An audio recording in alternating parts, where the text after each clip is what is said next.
नमस्कार दोस्तों। आज जो कहानी मैं आपको सुनाने वाला हूं वह बहुत ही खास है। यह कहानी है त्रिया चरित्र की।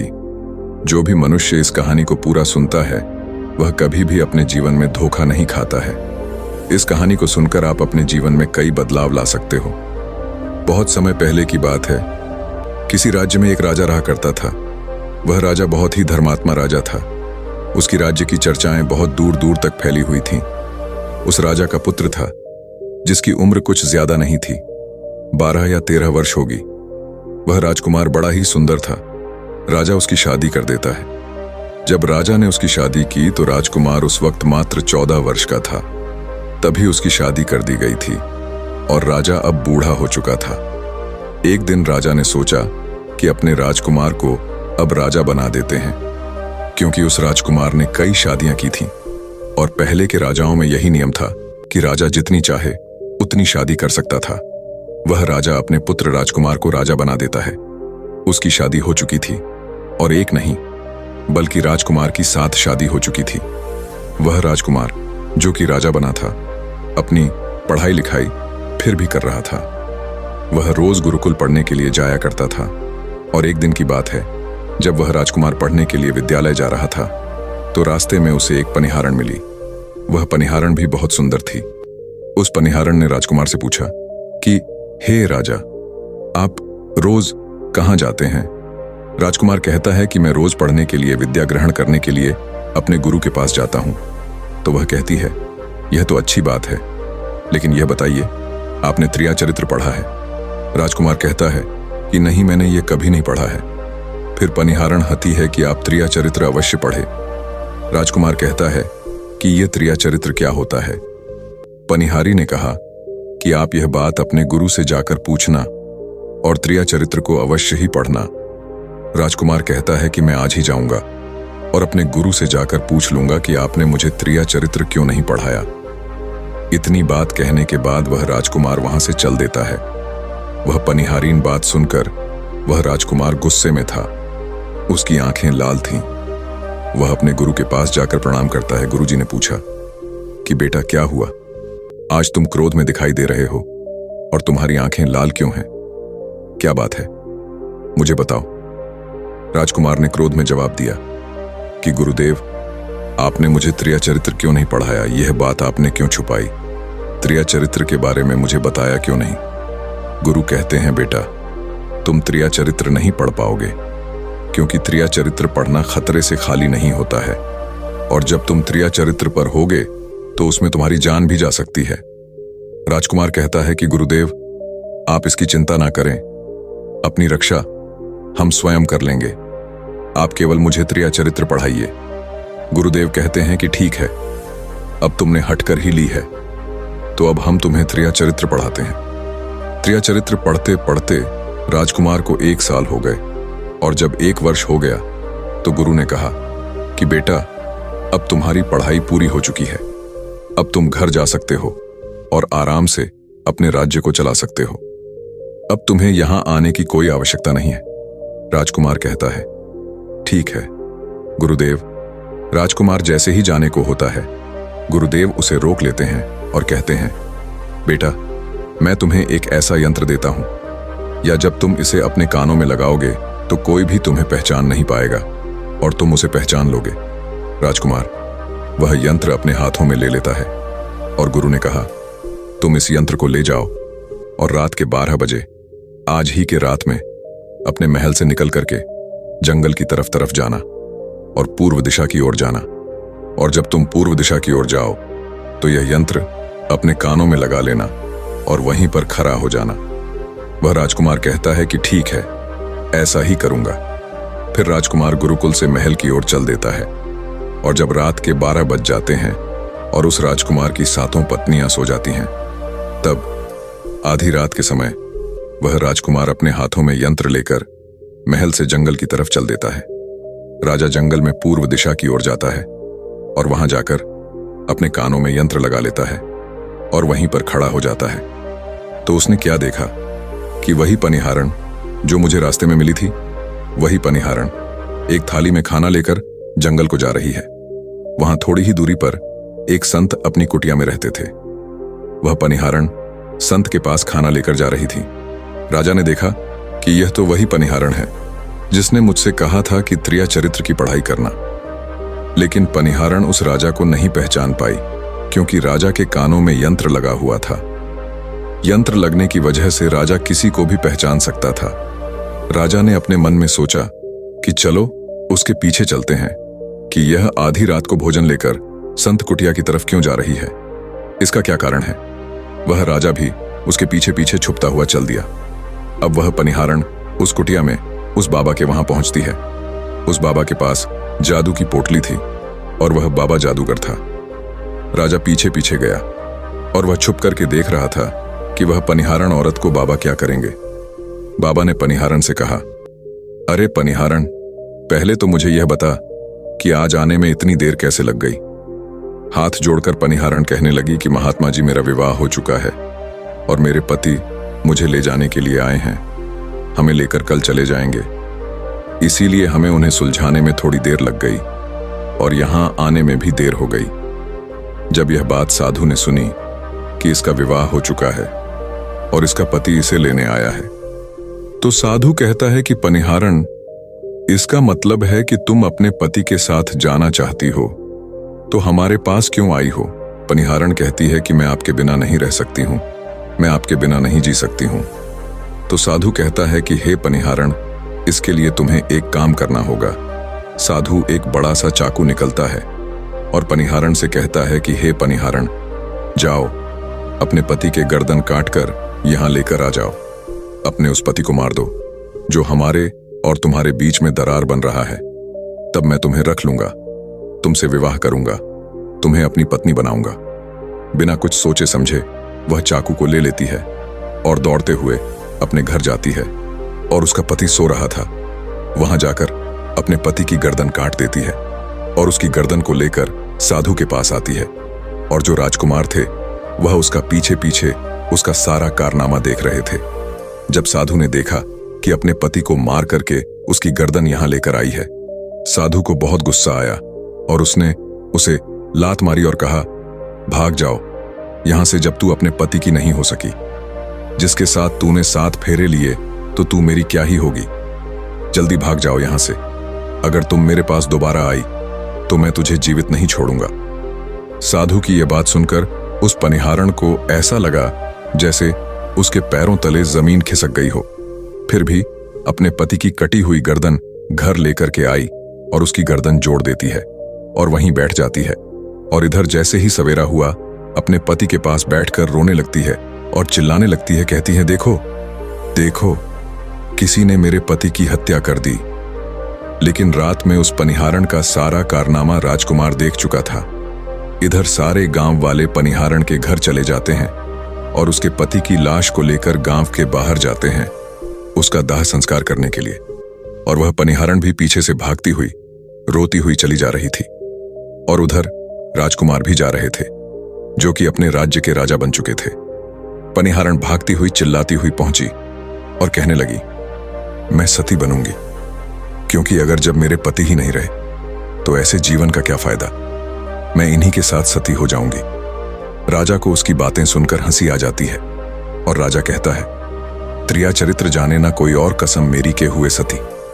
राजकुमार की यह बात और कोई तो नहीं समझ पाया, लेकिन वह पनिहारण समझ जाती है। कहती है कि राजा साहब, आप हमारे पर यह बात कह रहे हैं, लेकिन चलिए कोई बात नहीं, मैं सती हो जाऊंगी। लेकिन पनिहारण जाते जाते कहती है, मैं तुम्हें एक बात बताती हूं। राजकुमार कहता है, क्या बताओ। पनिहारण कहती हैं कि राजा साहब, आप जब चटाई पर बैठे तो उस चटाई को झाड़ कर बैठना। राजा कहता है कि यह पनिहारण क्या कह रही है, मैं तो राजा हूं, मुझे चटाई पर बैठने की क्या आवश्यकता है। पनिहारण कहती है कि नहीं, जब भी तुम्हें कोई नौबत आए चटाई पर बैठने की तो तुम चटाई को झाड़ कर बैठना। राजकुमार कहता है कि चलो ठीक है, अगर तुम कह रही हो तो मैं ऐसा ही करूंगा। और कहने के बाद वह अपने पति के साथ सती हो जाती है, यानी कि वह अपने पति के साथ अग्नि में जल गई और राजकुमार उनका अंतिम संस्कार करवाकर अपने घर को आ जाते हैं। इसी तरीके से पूरा दिन व्यतीत हुआ और उधर जब दूसरी रात आई, अपने गुरु के कहने के अनुसार वही यंत्र कान में लगाया और पूर्व दिशा की ओर उसी स्थान पर जाकर खड़ा हो गया जहां पर पिछली रात खड़ा हुआ था। दूसरी रात को राजकुमार ने क्या देखा? उसकी 7 पत्नियां भोजन की थाली अपने अपने हाथों में लेकर उसी साधु की कुटिया की तरफ जा रही हैं। जैसे ही राजा ने अपनी 7 पत्नियों को उस साधु की कुटिया की तरफ जाते हुए देखा, राजकुमार के पैरों तले जमीन खिसक गई। वह अपने मन में सोचने लगा कि यह क्या चक्कर है। तभी उनमें से एक रानी राजकुमार को देख लेती है, लेकिन रानियों ने अपने पति राजकुमार को नहीं पहचान पाई, क्योंकि राजकुमार अपने कानों में यंत्र लगाए हुए थे। वो यंत्र लगाने की वजह से राजा को कोई पहचान नहीं पाता था। उनमें से एक रानी कहती है कि ऐ लड़के, इतनी रात को यहां क्यों खड़ा है? हमारी थाली लेकर के उस कुटिया तक पहुंचा बिना कुछ सोचे समझे राजकुमार ने वह थाली अपने हाथों में ले ली और अपनी रानियों के साथ कुटिया तक जाने लगा। जब 7 रानियां और राजकुमार उस साधु की कुटिया में पहुंचते हैं और राजकुमार कुछ भी नहीं बोल रहा था, क्योंकि राजकुमार देखना चाहता था कि हमारे प्यार में ऐसी क्या कमी है जो हमारी 7 रानियां इस साधु के पास आती है, और इस साधु के पास ऐसा क्या है जो हमारी 7 रानी अभी यहां आ रही है। वह राजकुमार छुप करके सब जानना चाहता था। इधर जब वह 7 रानियां राजकुमार को लेकर साधु के पास पहुंची तो महात्मा राजकुमार को देखकर कहता है कि यह कौन है? तो 7 रानियां कहती हैं कि महात्मा जी, यह बालक हमें रास्ते में मिला, इसने हमारी सहायता की तो हम इसे अपने साथ लेकर आ गए। रानी कहती हैं कि एक काम करते हैं, इसे आज रात यहीं रहने देते हैं, कल सुबह होते ही यह चला जाएगा। वह साधु उनकी बातों को मान लेता है। वह साधु अपने एक शिष्य को बुलाता है और उससे कहता है कि आज रात के लिए इस बालक की रुकने की व्यवस्था कर दो। वह शिष्य राजकुमार को लेकर एक कमरे में जाता है। उस कमरे में एक चटाई बिछी हुई थी। शिष्य कहता है कि देख भाई, आज तुझे चटाई पर सोना पड़ेगा। वह शिष्य राजकुमार को इतना कहकर वहां से चला जाता है। राजकुमार उस कमरे में अकेला पड़ जाता है। अपने मन में सोचता है कि आज तो नौबत आ ही गई चटाई पर सोने की। राजा कहता है, चलिए कोई बात नहीं, आज की रात हम चटाई पर ही गुजार लेंगे। राजकुमार जैसे ही चटाई पर बैठने ही वाला था, उसे पनिहारण की बात याद आ गई। वह सोचने लगा कि पनिहारण ने मुझसे कहा था कि जब भी तुम्हें चटाई पर बैठने की नौबत आए, तुम चटाई को अवश्य झाड़ लेना। चलो आज पहले झाड़ ही लेते हैं, हो सकता है इसका कोई राज हो। जैसे ही उसने चटाई उठाई तो उसने क्या देखा? उसने देखा कि एक बहुत बड़ा भयानक कुआं है। जब उस कुएं को देखा तो राजा के होश उड़ गए। राजा उस कुएं के अंदर झांक कर देखता है। राजा को अंदर बहुत सारे कैदी दिखाई देते हैं, जिन्हें उस्तादों ने अंदर कैद करके रखा था। उन कैदियों में से एक आदमी ने राजकुमार को पहचान लिया। वह आदमी राजकुमार से कहता है कि राजकुमार, आप यहां कैसे आ गए? राजकुमार कहता है कि धीरे बोलो, नहीं तो सब पोल पट्टी खुल जाएगी। तब सभी कैदियों ने कहा कि राजा साहब, आप यहां से भाग जाएं। हम तो यहां से निकल नहीं पाए, लेकिन आप यहां से भाग जाएं, नहीं तो आपका भी यही हाल हो जाएगा जो कि हमारा हुआ है। आप भी यहां फंस जाएंगे। आपको भी पकड़कर ये साधु इसी में डाल देगा। आप जितना जल्दी हो सके यहां से भाग जाए। राजा जब उस कमरे के अंदर गया था तो अपने कान में से यंत्र निकाल लिया था, और जब राजा वहां से भागा तो अपने कान में यंत्र लगाना भूल ही गया। राजा को भागते हुए उन रानियों ने और साधु ने देख लिया था। रानियों ने जब राजा को भागते हुए देखा तो रानी कहती हैं, ये तो हमारे पति हैं। महात्मा से कहती हैं कि महात्मा जी, अब तो हमारी सारी पोल पट्टी खुल जाएगी। ये तो हमारे पति हैं और वह भागे जा रहे हैं। उन्होंने हमें यहां देख लिया है, अब हमारा क्या होगा? वह साधु कहता है कि तुम यहां क्या देख रही हो, जल्दी जाओ और अपने पति को पकड़कर लाना। तो रानियां राजकुमार को पकड़ने के लिए दौड़ी दौड़ी जाती है, लेकिन वह राजकुमार जो था इतना तेज था कि वह अपने महल जा पहुंचा और घबराई। रानियों के तो होश उड़ गए। फिर वापस उसी बाबा के पास आती है और बाबा से कहती है कि महाराज, अब तो हमारे पति हमें जीवित नहीं छोड़ेंगे। हम जैसे ही घर जाएंगे वह हमारी जान ले लेंगे। हे महात्मा, आप हमें बचा लीजिए, इसका कोई उपाय कीजिए। तब जाकर वह साधु रानियों को एक जादुई कील देता है और कहता है कि जब तुम जाओ तो अपने पति को बहला फुसलाकर उसके माथे में यह जादुई कील घुसा देना तुम्हारे पति को ढेर बना देगा और तुम साथ मिलकर उसे मार देना। बस कहानी खत्म हो जाएगी और तुम सातों रानियों बच जाओगी। सब रानियां तैयार हो जाती हैं। वह सातों रानियां साधु की बात मान लेती हैं और जादुई कील लेकर महल आती है। वह सातों रानियां आपस में विचार करती हैं कि राजा सबसे ज्यादा प्रेम सबसे छोटी वाली रानी को करते हैं, तो वह 6 रानियां मिलकर जादू वाला कील छोटी रानी को दे देती हैं और कहती हैं, यह लो तुम्हारा काम है, तुम किसी भी तरह राजकुमार के सर में यह कील गाड़ देना। तो छोटी वाली रानी कहती है, ठीक है, और छोटी वाली रानी वह कील ले लेती है। जब राजा ने उन सातों रानियों को आते हुए देखा तो क्रोध में कहा कि पहले तुम यहीं रुको, पहले मुझे यह बताओ कि हमारे राज्य में और हम में ऐसी क्या कमी है कि तुम आधी रात को उस साधु के पास जाते हो। इसका क्या कारण है? पहले तुम मुझे यह बताओ। तो सातों रानियां हाथ जोड़कर कहती हैं, महाराज राज हमें माफ कर दीजिए, हमें लगता है कि उस साधु बाबा ने हम पर कोई जादू टोना कर दिया था, इसीलिए हमसे ऐसी गलती हो गई। आइंदा ऐसी गलती हमसे कभी नहीं होगी। छोटी रानी की ऐसी बातें सुनकर राजा उनकी बातों को मान लेता है, क्योंकि वह राजा छोटी रानी से बहुत प्रेम करता था। वह राजा भी सोचने लगता है कि शायद उस बाबा ने ही इन पर कोई जादू टोना किया होगा, और अपनी सातों पत्नियों को माफ कर देता है और कहता है, ठीक है, तुम अपने कमरे में चली जाओ। सबसे छोटी रानी, जिससे राजकुमार बहुत प्रेम करता था, वह राजकुमार को खाना खिलाती है और राजकुमार को सुला देती है। जब वह राजा सो गया तो वह 6 रानियां भी वहीं आ जाती हैं। सबसे छोटी रानी जो थी वह जादुई कील निकालती है और राजा के सर में गुस्सा देती है। छोटी रानी ने कील जैसे ही ठोकी, राजा पूरा तेजी से उठा, लेकिन इतने समय में वह ढेर बन चुका था। अब उस राजा में इतनी शक्ति नहीं थी कि उन रानियों से मुकाबला कर सके। वह सातों रानियां उस राजा को पकड़ने लगीं। राजा फिर भी हिम्मत नहीं हारा और अपने महल की खिड़की से कूदकर राजा भागते भागते अपने गुरु के पास पहुंच गया और कहने लगा कि गुरुजी मुझे माफ कीजिए, मेरी जान बचाइए, नहीं तो मैं मारा जाऊंगा। गुरु कहते हैं कि बेटा, मैंने तुमसे कहा था कि तुम त्रिया चरित्र मत सीखो, इसमें जान भी जा सकती है। देखा इसका नतीजा। राजकुमार कहता है, गुरुदेव मुझे माफ कर दो और जल्दी मेरी जान बचाओ, नहीं तो मैं मारा जाऊंगा। मेरी पत्नी ने मेरे सर में जादुई कील ठोंकी है, जिसकी वजह से मैं ढेर बन चुका हूं।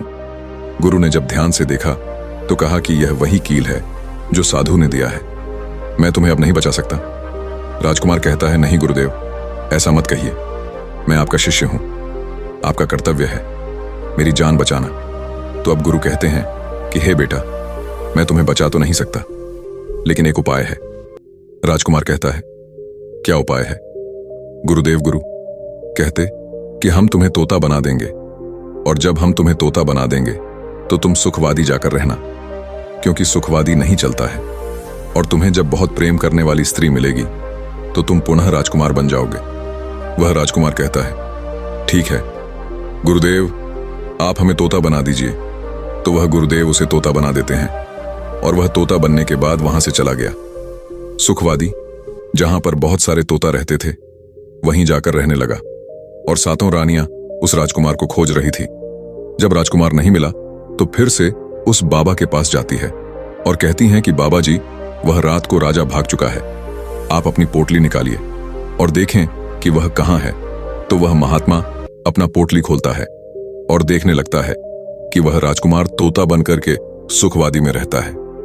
वह बाबा ये बात रानियों को बताता है तो रानियां कहती हैं कि स्वामी अब क्या करें। वह साधु कहता है कि अब तुम अपने राजमहल में जाओ और जाकर के घोषणा कर दो कि जो भी तोता पकड़ करके लाएगा हम उसे 5 सोने के सिक्के देंगे। सातों रानियों अपने महल पहुंचते हैं और वहां पर घोषणा कर देती है कि सभी बहेलियां से कह दो कि जो भी तोता पकड़कर लाएगा हम उसे 5 सोने के सिक्के देंगे। उस राज्य के जितने बहेलियां थे वह तोता पकड़ने के लिए चारों तरफ घूमने लगते हैं और जो भी तोता पकड़ते वह रानी के पास जाते और 5 सोने के सिक्के ले लेते थे और वहां से चले जाते और वह सातों रानियां उस तोते को मार देती। ऐसे ही धीरे धीरे बहुत समय निकल गया और वह राजकुमार जो तोता बनकर जहां गया था वहां सारे तोता से बहुत अच्छी अच्छी बातें करता था।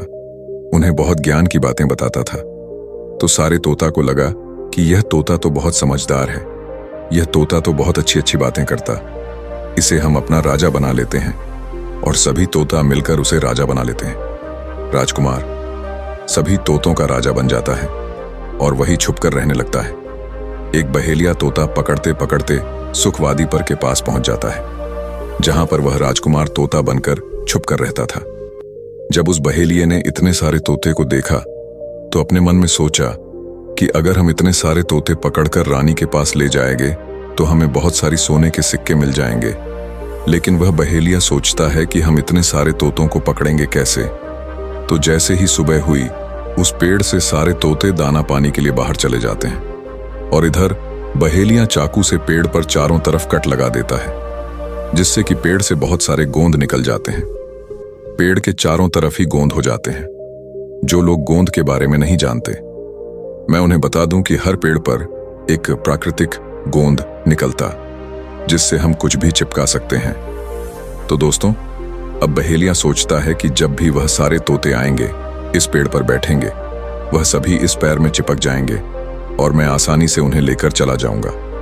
बहेलिया वहीं छिप करके देखने लगा और जब शाम हुई, सारे तोते वापस आए और वह तोता जैसे ही पेड़ पर बैठे, सभी का पैर उस गोंद में चिपक गया, क्योंकि पूरे पेड़ में गोंद ही गोंद लगा हुआ था। अब तो सारे तोते परेशान हो गए। उन राजकुमार जो अभी तोता बना हुआ था, वह भी चिपक गया था। सारे तोते राजकुमार से कहते हैं, क्योंकि सारे तोते राजकुमार को अपना गुरु मानते थे, कि आप कुछ भी सोचो, हम सबको बाहर निकालो, नहीं तो सुबह तक बहरिया आएगा और हमें पकड़कर लेकर चला जाएगा। वह राजकुमार कहता है कि तुम बिल्कुल चिंता ना करो, जब सुबह वह बहेलिया आएगा तो तुम सभी ऐसा करना कि उस बहेलिया को लगे कि सारे तोते मर चुके हैं, और जब सभी तोते को पेड़ से छुड़ाकर नीचे फेंक दे तो सभी उड़कर भाग जाना। सभी तोता कहते हैं, ठीक है गुरुदेव। सुबह हुई। जैसे ही बहेलिया पेड़ के पास पहुंचा, सभी तोते ऐसे लटके हुए थे जैसे कि वह सभी मरे हुए हैं। जब बहेलिया तोतों को देखा तो सोचा कि अरे यह क्या हो गया, ये तो सभी मर गए, अब हमें सोने के सिक्के कैसे मिलेंगे। फिर बहेलिया ने सोचा कि चलो अब इन्हें छुड़ा देते हैं। बहेलिया पेड़ पर चढ़ा और उनको छुड़ाकर नीचे फेंकने लगा। बहेलिया ने सभी तोते को छुड़ाकर नीचे फेंक दिया, लेकिन जो राजकुमार था, जो तोता बना हुआ था, वह वहीं पर रह गया और नीचे जितने भी तोते थे वह सभी उड़कर भाग गए। बहेलिया ने सोचा, अरे ये क्या हुआ, इस पर सिर्फ एक ही तोता है जो कि मरा लटका हुआ है, और जितने तोते को मैंने छुड़ाकर नीचे फेंके वह सभी उड़कर भाग गए। बहेलिया ने सोचा, इसका मतलब ये सारे तोते ने मिलकर मेरे साथ धोखा किया है। अब वह राजकुमार जो था, जो तोता बना हुआ था, वही सिर्फ पेड़ पर लटका हुआ था। वो बहेलिया कहता है कि यह सब तुम्हारी चाल है, चलो अब मैं तुम्हें लेकर जाऊंगा और रानी के हाथ बेच दूंगा और मुझे 5 सोने के सिक्के मिल जाएंगे। और इधर वह बहेलिया उस तोता को बेचने के लिए रानी के पास जाने लगता है। रास्ते में वह तोता कहता है, जो कि राजकुमार था, वह बहेलिया से कहता है कि तुम मुझे कहां ले जा रहे हो। तो वह बहेलिया कहता है, मैं तुम्हें बेचने के लिए रानी के पास ले जा रहा हूं। अगर मैं तुम्हें वहां बेच दूंगा तो मुझे 5 सोने के सिक्के मिलेंगे। वह राजकुमार कहता है कि मैं अगर तुम्हें 500 सोने के सिक्के दिलाऊंगा। कहता है, तुम मुझे 500 सोने के सिक्के कैसे दिलाएगा। तोता कहता है कि राजा सुखवादी, वहीं बेचो, मूल्य मैं स्वयं बताऊंगा। बहेलिया उस तोते की बात मान लेता है और रानी के पास बेचने की जगह राजा के राज्य के मेले में तोता को बेचने चला जाता है। और राजा के राज्य में यह नियम था, अगर किसी व्यक्ति का सामान शाम तक नहीं बिके तो वह राजा स्वयं आकर उसे खरीद लेता था। बहेलिया उस तोते को लेकर बाजार में पहुंचा हुआ था। जब कोई व्यक्ति उस तोते को खरीदने आता तो वह पूछता कि यह कितने का है। तो वह बहेलिया कहता है कि तोता अपना दाम स्वयं बताएगा। तो वह तोता अपना दाम इतना बता देता कि कोई भी व्यक्ति उसे खरीद ही नहीं पाता। ऐसे ही करते करते शाम हो गई और सभी अपने अपने दुकान लेकर चले गए। सभी का दुकान उजड़ गया था, बस एक बहेलिया और एक तोता ही रह गए थे। इधर राजा ने अपने सिपाहियों को आदेश दिया कि जाओ देख कर आओ, किसी का सामान तो नहीं रह गया है। जब राजा के सिपाही आए तो उन्होंने देखा कि एक बहेलिया तोता को लेकर बैठा हुआ है। सिपाही बहेलिया से कहते हैं कि हे बहेलिया, तुम्हारा तोता क्यों नहीं बिका? तुम इसे कितने में बेच रहे हो? तो तोता कहता है कि जो इन्हें 500 सोने के सिक्के देगा वही मुझे खरीद पाएगा। उस तोते की बात सुनकर वह सिपाही आश्चर्य में पड़ जाते हैं और सोचते हैं, अरे यह तोता तो अपना मूल्य स्वयं बताता है।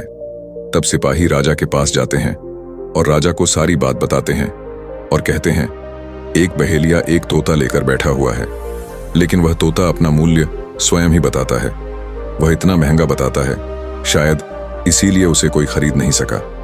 राजा सिपाहियों से पूछता है कि वह अपना मूल्य कितना बता रहा है। तो सिपाही कहते हैं, अपना मूल्य 500 सोने के सिक्के बता रहा है। चलिए हम खरीदेंगे। अगर नहीं खरीदेंगे तो आपके राज्य की बदनामी होगी कि राजा के बाजार में एक तोता नहीं बिका, और इसलिए राजा अपने मंत्रियों के साथ अपने रथ पर सवार होकर बाजार में पहुंचता है और कहता है, इसका क्या मूल्य है बहेलिया? हाथ जोड़कर कहता है कि राजा साहब, अपना मूल्य तोता स्वयं बताएगा। वह राजा फिर तोते से पूछा तो तोता कहता है कि राजा साहब, जो इन्हें 500 सोने के सिक्के देगा वही मुझे खरीद पाएगा। अपने सिपाहियों से 50,000 सोने के सिक्के मांगता है और बहेलिया को पकड़ा देता है और तोता को लेकर अपने महल चला जाता है। वह तोता बहुत ही बुद्धिमान था क्योंकि वह राजा था। वह तोता राजा को बहुत अच्छी अच्छी बातें बताने लगा। जब राजा पर कोई खतरा आने वाला होता तभी वह तोता बता देता कि राजा साहब, आप पर यह खतरा आने वाला है। और इसी तरह सब उस तोते से बहुत अधिक प्रेम करने लगते हैं। जब यह बात रानियों को पता चला कि राजा ऐसा तोता लेकर आए हैं जो कि बोलता भी है और बहुत अच्छी अच्छी बातें बताता है, तो रानियां राजा से कहती हैं, उस तोता को मेरे पास भिजवा दीजिए। हम भी उस तोता को देखना चाहते हैं, हम उस तोता से बातें करना चाहते हैं। राजा अपने मंत्रियों से कहकर वह तोता रानियों के पास भिजवा देता है। रानी उस तोते से बातें करके बहुत खुश हो जाती है। वह रानी भी तोते से बहुत प्रेम करने लगती है और कहती हैं कि वाह रे तोता, इसीलिए तुझे राजा साहिब ने 50,000 सोने के सिक्के देकर खरीदा है। राजा की एक पुत्री थी जो कि बड़ी सुंदर थी। रानी अपनी पुत्री से कहती है कि आज से तुम ही इस तोते का ध्यान रखोगे और कल तुम इसे अच्छे से धोकर नहला देना। वह राजकुमारी भी उस तोते से बहुत प्रेम करती है। जैसे ही सुबह हुआ, राजकुमारी उस तोते को लेकर नहलाने जाती है। राजकुमारी उसे नहला रही थी तो उसने देखा कि तोते के सिर पर कील सा कुछ लगा हुआ है। राजकुमारी उसको निकाल देती है। राजकुमारी जैसे ही कील को निकालती है, वह तोता एक सुंदर सा राजकुमार बन जाता है। उसे देखकर राजकुमारी घबरा जाती है। राजकुमार कहता है कि तुम घबराओ नहीं, ये कील वापस से मेरे सर में लगा दो तो मैं फिर से तोता बन जाऊंगा और इसके बारे में तुम्हें रात्रि में बताऊंगा। तुरंत ही वह राजकुमारी वह कील राजकुमार के सर में लगा देती है और वह वापस से तोता बन जाता है। रात को राजकुमारी तोते को लेकर अपने कमरे में जाती है और उसके सर से कील निकाल देती है और वह तोता फिर से राजकुमार बन जाता है। वह राजकुमार अपनी सारी दास्तां उस राजकुमारी को बताता है और कहता है, माफ करना, यह दास्तां तुम किसी को बताना नहीं तो मेरी जान चली जाएगी। राजकुमारी इसके बारे में अपनी माता और पिता को भी नहीं बताती है।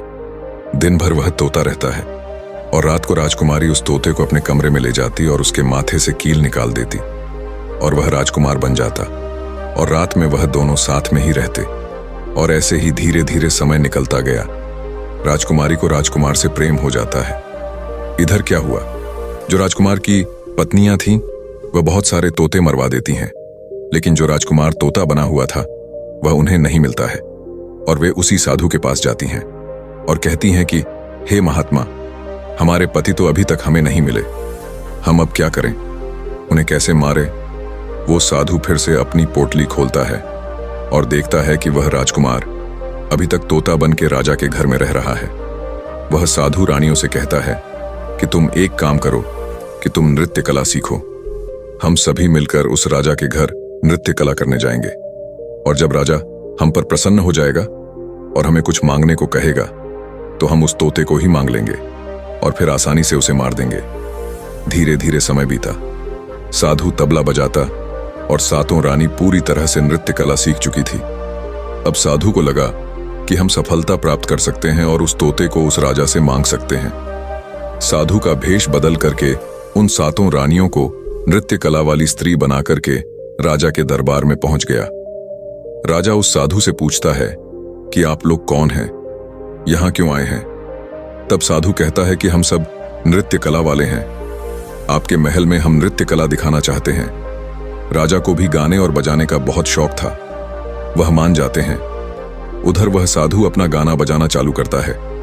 जब उनकी गाने बजाने की आवाज तोता के कानों में पहुंची तो तोता समझ गया कि वह साधु हमारी सातों रानियों को लेकर भेष बदलकर यहां पर आ गया है, अब हमारी जान नहीं बचेगी। लेकिन जब राजकुमारी उस तोते को लेकर अपने कमरे में जाती है, उस तोते के सर से कील निकालती है और वह तोता राजकुमार बन जाता है। और वह राजकुमार सारी बातें उस राजकुमारी को बताता है। कहता है कि देखो, जो यह गाने बजाने वाले आए हैं, यह वही साधु हैं। यह गाने बजाने से राजा को खुश कर देगा और बदले में मुझे मांग लेगा और ले जाकर मुझे मार देगा। वह राजकुमार कहता है कि सुनो राजकुमारी, जब राजा आदेश दें कि तोता को लेकर आओ तो तुम मुझे मत देना। जब राजा खुद यही मुझे लेने आए तब भी तुम मुझे मत देना। कहना कि तोता को नहीं दूंगी, और जब राजा ना माने, राजा तुमसे जिद करें और मुझे मांगे, तब तुम गुस्से में आकर के पिंजरे को फेंक देना। उसके बाद में अपने बचने का रास्ता हम स्वयं ही ढूंढ लेंगे।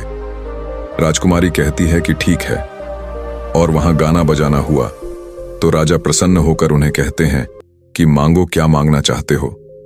वह साधु कहता है कि जो आपके पास तोता है, जो आप कुछ दिनों पहले ही खरीदे हैं, वह तोता आप मुझे दे दो। राजा कहता है ठीक है। राजा अपने मंत्री को आदेश देता है कि जाओ उस तोते को लेकर आओ। मंत्री राजकुमारी के पास पहुंचता है और कह है कि यह तोता मुझे दे दो। राजकुमारी कहती है नहीं दूंगी। मंत्री कहता है कि देखिए, आप जिद मत कीजिए। राजकुमारी कहती है कि तुम जाओ और मेरे पिताजी को यहां भेज दो, वह आकर इसे ले जाएंगे। मंत्री राजा को जाकर सारी बात बताता है। राजा स्वयं आता है उस तोते को लेने के लिए। वह राजा जाकर कहता है कि बेटे, यह तोता मुझे दे दो, यह नृत्य कला वाले को देना है, जो यहां गाना बजाना किए हैं, यह उन्हें देना है। तो राजकुमारी कहती हैं कि पिताजी, यह तोता मैं नहीं दूंगी। क्रोध में आकर राजा कहने लगा कि बेटी, कैसी बातें कर रही हो, इसे देने का मैंने वादा किया है। जब राजकुमारी ने राजा को क्रोध में देखा तो राजकुमारी को भी गुस्सा आ गया और राजकुमारी गुस्से में पिंजरे को जमीन पर फेंक देती है। वह पिंजरा जैसे ही जमीन पर गिरा, वह टूट गया और तोता जो था वह चावल का दाना बन गया। और जैसे ही साधु को यह बात पता चली, साधु भी तुरंत कबूतर बन जाता है और उस दाने को कबूतर खाने लगता है। उसमें से जो एक दाना था, बस वही राजकुमार था। जैसे ही वह दाना कबूतर खाने वाला होता है, राजकुमार बाज बन जाता है और एकदम से कबूतर पर झपटता है और उसे मार देता है। इस तरह से उस साधु की मृत्यु हो जाती है। राजा यह सब देखकर आश्चर्यचकित हो जाता है। उस कबूतर को मारकर फिर से तोता बन जाता है और जो राजकुमारी थी उस तोते से कील निकाल देती है और वह फिर से पहले जैसा राजकुमार बन जाता है। वह राजकुमारी अपने पिता को सारी बात बता देती है। वह राजकुमार कहता है कि देखिए राजा साहब, मैं भी एक राजा हूं और मैं आपकी बेटी से प्रेम करता हूं और मैं उनसे शादी करना चाहता हूं। वह राजा अपनी पुत्री से पूछता है कि बेटी, क्या तुम इससे शादी करना चाहती हो? तो राजकुमारी कहती हैं कि पिताजी, मैं इनसे प्रेम करती हूं। और फिर राजकुमार उस राजा की पुत्री से विवाह करके अपने महल जाता है और जो उनके साथ पत्नियां थीं, उनको पकड़कर बंदी गृह में बंद करवा देता है और राजकुमार खुशी खुशी उस राजकुमारी के साथ रहने लगता है। दोस्तों, जब कोई स्त्री कभी कभी किसी परिस्थिति में चतुराई या चालाकी दिखाती है या दूसरों को बेवकूफ मानते हुए कोई अभिनय ढोंग या पाखंड करती है, तो इसे ही त्रिया चरित्र कहते हैं, जिसे पढ़ने के बाद राजा को अपनी जान बचाने के लिए क्या क्या नहीं करना पड़ा, क्योंकि राजा को स्त्री के त्रिया चरित्र की पूरी जानकारी हो चुकी थी कि कैसे जब एक स्त्री को अपना स्वार्थ दिखने लगता है तो वह अपने लोगों को भी बेवकूफ बनाकर अपना स्वार्थ को पूरा करती है और उसके साथ रहने वाले लोगों को इसके बारे में भनक तक नहीं लगता कि यह स्त्री त्रिया चरित्र की खेल कर रही है। दोस्तों, आज के टाइम में हर दूसरा लोग त्रिया चरित्र कर रहा है, जिसके अंदर थोड़ा सा भी स्वार्थ है। इसलिए दोस्तों, जो आपके दिल के करीब है उसके बारे में आप पूरी जानकारी रखिए कि उसके अंदर खुद को लेकर कोई स्वार्थ तो नहीं छुपा है, और अगर ऐसा है तो आप उनसे थोड़ा दूर ही रहिए, क्योंकि ऐसे में आपको जिंदगी के हर एक कदम पर धोखा ही मिलेगा। क्योंकि एक स्वार्थी स्त्रियां अपनी स्वार्थ के लिए जिंदगी में कुछ भी कर सकती हैं। तो दोस्तों, आपको यह वीडियो कैसी लगी कमेंट करके जरूर बताएं। वीडियो पसंद आई हो तो लाइक करें, चैनल को सब्सक्राइब करें, अपने ऐसे दोस्तों के साथ शेयर जरूर करें जिसे त्रिया चरित्र के बारे में पता ना हो, और अपने प्यारे सनातनी दूत चैनल को सब्सक्राइब करना ना भूलें। धन्यवाद।